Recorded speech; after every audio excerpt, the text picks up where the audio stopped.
ABC Listen. Podcasts, radio, news, music and more.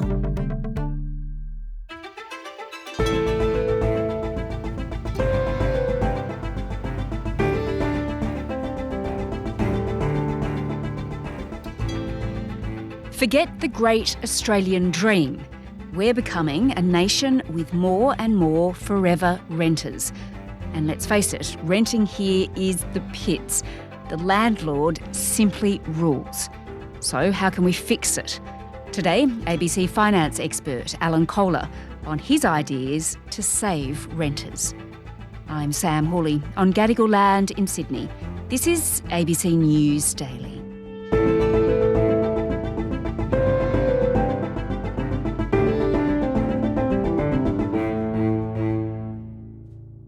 Alan, we have a new housing minister, of course, in Claire O'Neill, and I think she's been saying all the right things about housing, hasn't she? Well, sure, yeah. She says that we need to do something about it and we need to make housing more affordable and deal with the crisis.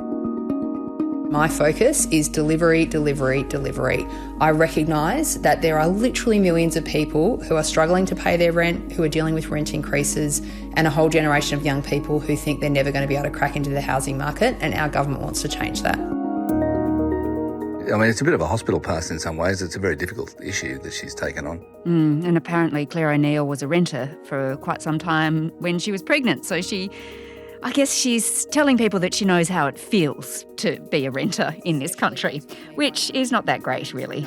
I'm 43, but for people my age and very much anyone younger than me, this is often the defining issue in their life. It's being moved around, punted around from rental property to rental property, that sort of feeling of dread of thinking that, unlike my parents, I'll never be able to own the home that I live in. Clearly, I think one of the things we need to do is to make it better for renters because we're going to have more renters because housing probably isn't going to go back to the prices it was. So more people are going to have to rent all their lives.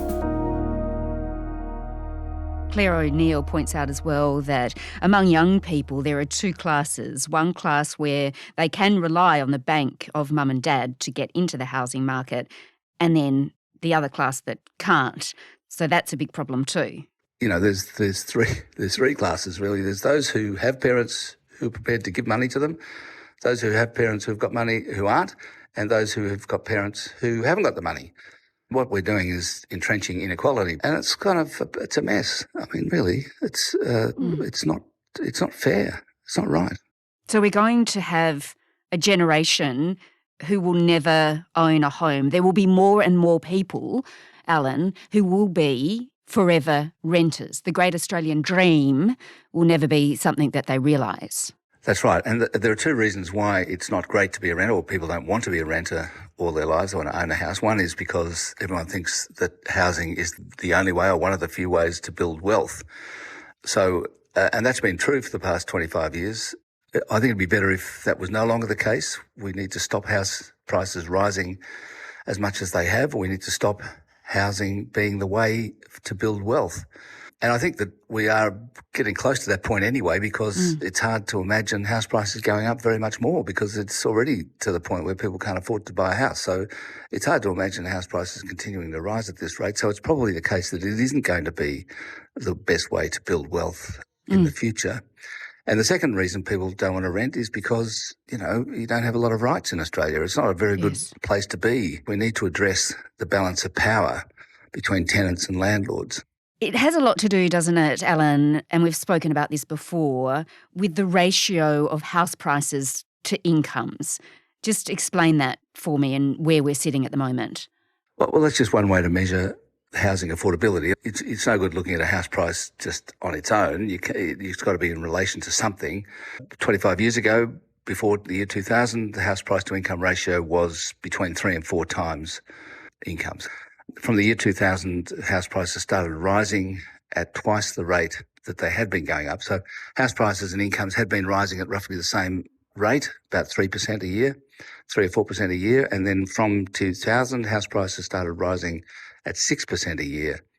And when you compound at that sort of rate, what's happened is that the ratio of house prices to income has now doubled and is roughly 8 times Oh my gosh. incomes. So another way to look at that is that if you're out there buying a house for 1.5 million, you're a first home buyer and you're buying a house for 1.5 million, you're standing in the auction, you should really be paying $750,000, not 1.5 million. So basically everyone who's buying a house now is paying twice what they would have been paying 25 years ago. Yeah, and it's that ratio that means more and more people are becoming these so-called forever renters. That's right.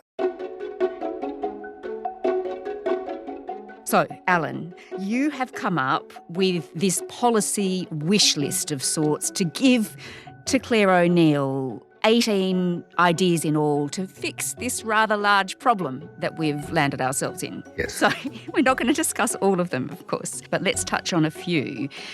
If we're going to have these forever renters, how do we make things better for them? You think the length of a lease is absolutely key to that. Well, I think it's one of the things. I mean, I think you can't be in a situation where you've got to, you've got to move every 3 to 5 years, or even 1 year, really. I mean, you just need to have certainty for 10 years. So I think we need to legislate to provide the option for a 10-year lease. I actually think pets are an important issue because most people want to have a pet. They're brought up with them. It's very difficult to get a pet. I actually looked at the percentage of houses in Australia where a pet would be allowed, and it's something like 14% of the houses up for rent. I think we need to do something about that. And just in general to give the tenants more power. I don't think we should fix rents as some people think. I think that would be a mistake.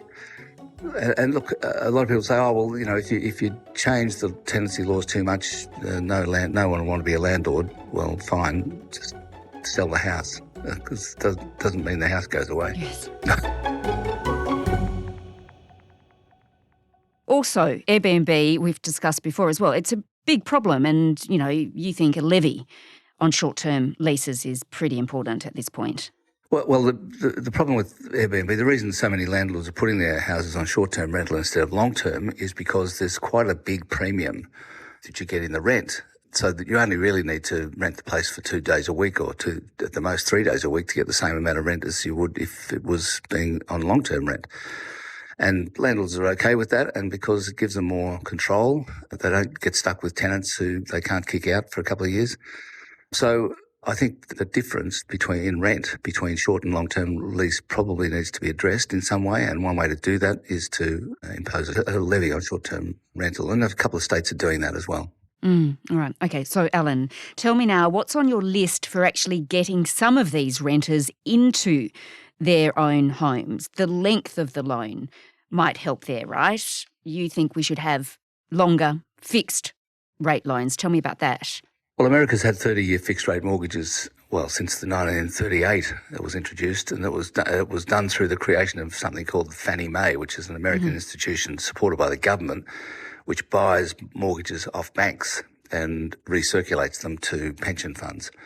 And so that institution provides the banks with the liquidity they need to have short-term deposits, which is what banks do, and to lend on 30 years rather than 3 to 5 years than most now. I haven't had a decent answer as to why we don't have Fannie Mae in Australia and we haven't got 30-year fixed-rate mortgages. When I've raised it with the government as to why you don't do it, they say, the Reserve Bank would hate it because they wouldn't be able to control the economy as well by moving interest rates. And it is true that the Federal Reserve in the United States, is pushing on a string to some extent when it moves interest rates, because it doesn't actually move most mortgages because everyone's sitting on 30-year fixed-rate mortgages. So what the Federal Reserve does with interest rates doesn't matter to them. And so that is a bit of a problem for the Federal Reserve, but they do okay. I mean, they manage the economy fine. So I think the Reserve Bank could do the same. Yeah. So a Fannie Mae is a company in a sense that guarantees US mortgages, and what that enables people to have these really long fixed-term loans for 30 years. That's right. And we could have a Aussie Fannie Mae. Well, yeah, we could. What Fannie Mae does is provide the banks with liquidity by taking the mortgages off them and then passing them on to super funds. And the super funds invest in them for the long term, because super funds, unlike banks, are long-term investors. All right, because of course here at the moment, the vast bulk of our home loans are variable rate loans. And that's when all the pain comes, of course, when the interest rates keep going up, and there's a lot of people in a lot of pain right now.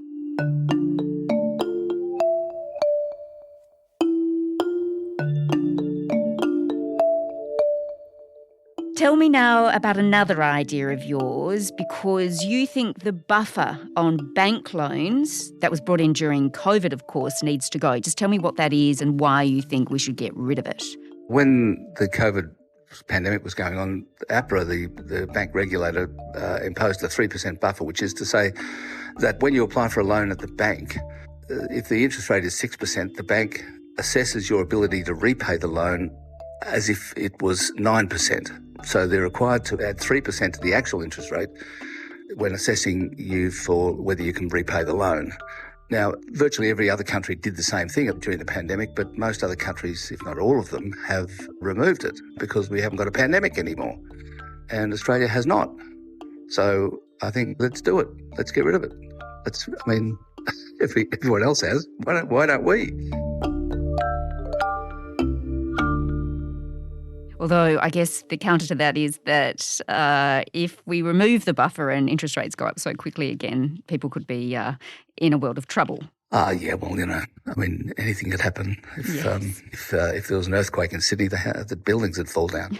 That's right. Well, let's hope not, Alan. Okay, all right. Well, Claire O'Neill, of course, she is making all the right comments, but what is she actually doing to fix the problem? Is there anything new that she's trying at this point? Oh, well, it's a bit early. She's been in the job for 5 minutes, so give her a chance. Give her a chance. Fair enough. We'll be watching, though. Someone's got to send her my list. Yeah. Oh no, you haven't sent it? You've got to send it yourself, Alan. I published it, so. All right. Well, what do you think, though, Alan? Are Australians willing to start thinking differently about housing? That it isn't any longer the Australian dream to own your own home. Oh, yes. I do think we are at the point now where Australians are open to a conversation about this and to make some changes. Obviously, it's the case that most people own a house. And up until now, I think it's fair to say that most people didn't want house prices not to keep going up because, it's very nice when your wealth goes up. But I think everyone really understands now that this is a problem. It's a national problem, social, economic, in democracy, everything. It needs to be addressed. And so as to how that's done, I'm not sure. I think it'd be a good idea if Claire O'Neill or Anthony Albanese or someone got up and said, listen, this has to be a national project. We have to get house prices back to something approaching what they were, and we need to try to ensure that they don't go up for a while, and here's the plan, and bang, bang, bang. At the moment, what we've had up to now is a sort of a piecemeal set of proposals to build more houses, which nobody believes that will be achieved. They need to have a whole lot of measures that are explicitly designed to achieve better housing affordability, rather than simply coming up with piecemeal solutions.